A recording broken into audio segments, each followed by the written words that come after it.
Emmanuel Macron convoque les partis à l'Élysée. Objectif, éviter la crise et trouver un gouvernement d'intérêt général. Entre compromis, négociations serrées et recherche d'un Premier ministre, le suspense est total. Alors, la solution est-elle à portée de main? On vous explique tout, c'est parti. Le président de la République a proposé une rencontre entre partis à l'Élysée ce mardi, pour constituer un gouvernement d'intérêt général ou le rendre possible. L'Élysée espère un « accord de non-censure » pour permettre à un gouvernement de durer.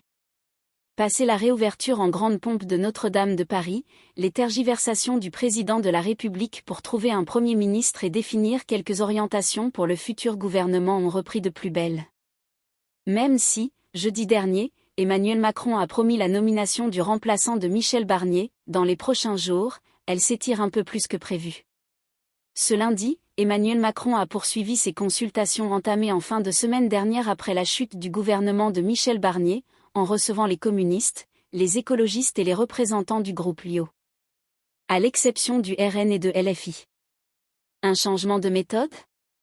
Aux représentants du Parti communiste, Emmanuel Macron a évoqué l'idée de réunir non plus en bilatéral mais en multilatéral l'ensemble des forces qu'il a reçues pour faire un état des lieux de ce que les uns et les autres ont dit, de manière collective, avant la nomination d'un Premier ministre, indique au Écho, Cécile Cukierman, la chef de file des sénateurs communistes.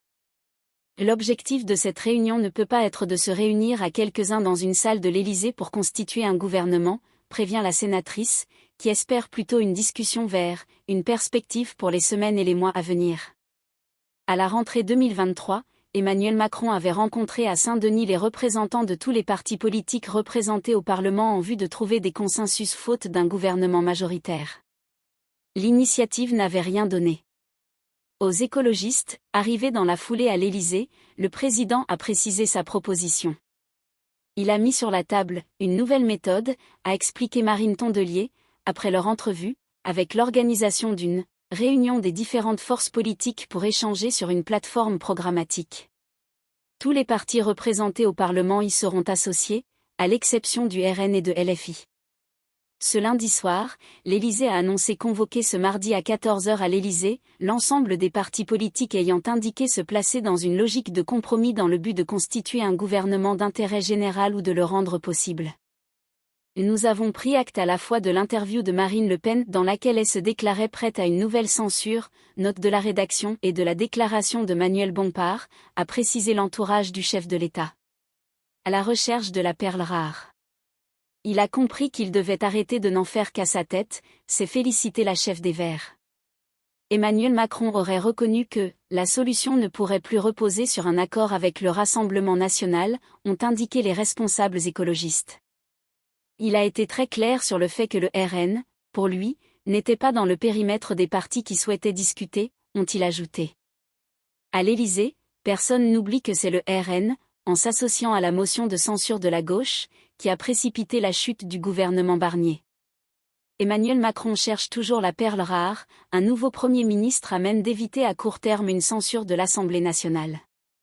Pour ce faire, l'Élysée cherche à obtenir un accord de non-censure avec une partie de la gauche, à défaut d'une participation ou même d'un soutien sans participation. Celle-ci serait prête à s'engager, y compris sans Premier ministre de gauche, à condition d'obtenir une victoire politique, sur les retraites par exemple. Le secrétaire national du Parti communiste, Fabien Roussel, a estimé ce lundi qu'un Premier ministre issu de la gauche était préférable, mais pas un préalable, à l'issue d'un échange avec Emmanuel Macron, ce qui constitue une vraie avancée.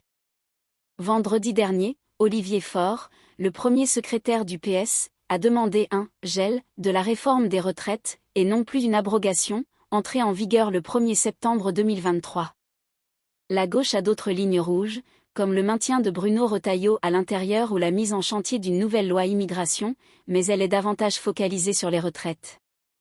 La mesure d'âge doit d'une manière ou d'une autre être suspendue, disparaître, et Olivier Faure appelle à une conférence de financement, a indiqué ce lundi sur LCP Boris Vallaud, le patron des députés PS.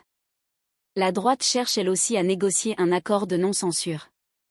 Le préalable dans un premier temps, c'est de trouver un tel accord, confirme-t-on dans l'entourage de Laurent Wauquiez, le patron des députés droite républicaine. Quant au casting de Matignon, la fumée blanche n'est pas encore d'actualité. Elle attendra les résultats des négociations qui s'ouvrent avec toutes les forces de l'arc républicain. La droite a réitéré sa volonté d'avoir un nouveau Premier ministre venant de ses rangs. Le nom de François Bayrou circule toujours. Mais il présente le double inconvénient de représenter une continuation du macronisme. Le président du MoDem a été un allié de la première heure d'Emmanuel Macron, et de susciter des réticences tant à droite qu'à gauche.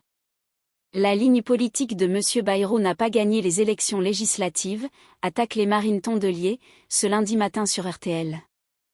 Merci à toutes et à tous d'avoir regardé cette vidéo. N'oubliez pas de liker, commenter et vous abonner pour ne rien manquer des prochaines analyses. À très bientôt.